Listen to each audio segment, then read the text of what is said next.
Og padulong na di ko ulihan og nagdala kog tubig para dadon dito sa balay.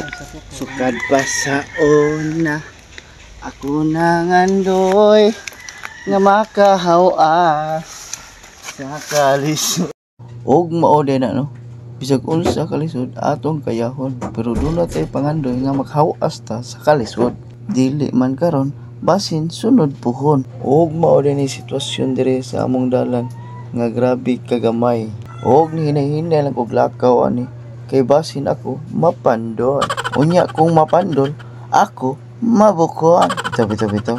Napadayon lagi kog lakaw ani kay grabe gid kalayo pagid sa among balay aning sitwasyon na.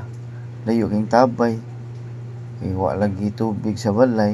Amo na nga isungasong lang gimiglusa diri dapita para lang yun makatubig og makaligo. Og mao na no, makapangandoy na lang noon ta kano sa ata madato aron makapataod ta og tubig. Pero ang pangutana kung kano sa sige lang okay ra maghuwat ra ta og magagwanta lang usa ta nga magkabo nga perting layo og dihang dapita de ni pahuway ko kay perting sakita na sa akong hawak. Og ni padayon ako ani glakaw kay layo pa man akong atuan.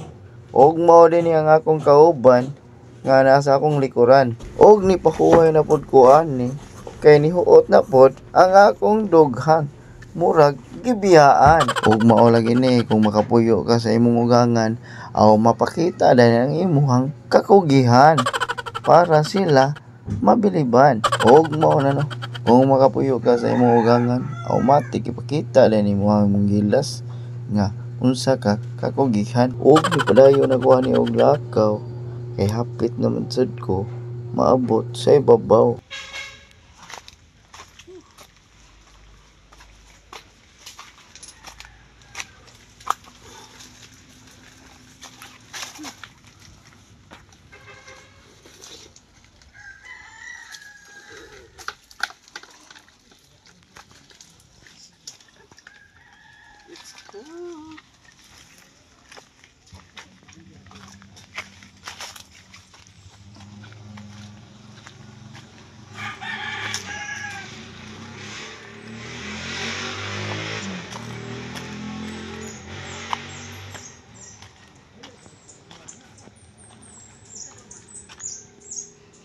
Og diri lang ko to ba kong video. Thank you for watching. Bye bye. Amping tang tanan. God bless.